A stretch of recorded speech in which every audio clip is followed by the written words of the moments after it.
I was out for my morning jog when I suddenly felt 3 pairs of leering eyes on me from behind. To mess with me, they actually drove their car straight at me. Terrified, I sprinted toward home. Just as I reached my front door, I realized those 3 creeps were renovation workers my husband had hired. Evil way they stared at me filled me with intense unease. I immediately told my husband about the incident, expecting him to give them a piece of his mind. But instead of comforting me, he actually blamed me for dressing too provocatively. His response infuriated me. Since he thought it was no big deal, why should I hold back? In a fit of anger, I threw open the window.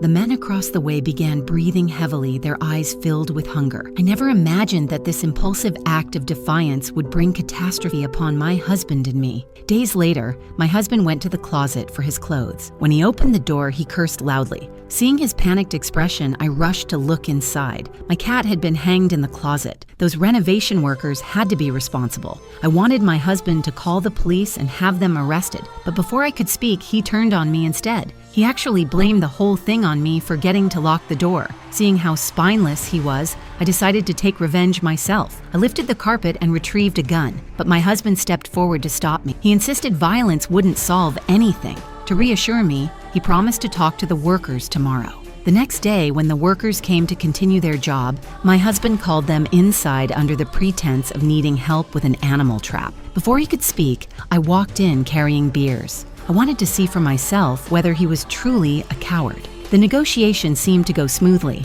They apologized for their previous crude behavior and offered to work the next 3 days for free. But there was one condition. They wanted my husband to join them for hunting tomorrow. Seeing them willing to compromise, my husband quickly agreed. Early the next morning, my husband left with the workers to go up the mountain. I was home taking a shower when I suddenly heard knocking at the door. Thinking my husband had forgotten something, I opened it to find one of the workers standing there. Sensing danger, I tried to slam the door shut, but he wedged his foot against it and pushed his way into my house. I tried to stall him until my husband returned, but he backed me directly into a corner and grabbed my wrists in a death grip. I didn't know what awaited me. All I could do was pray my husband would come save me soon.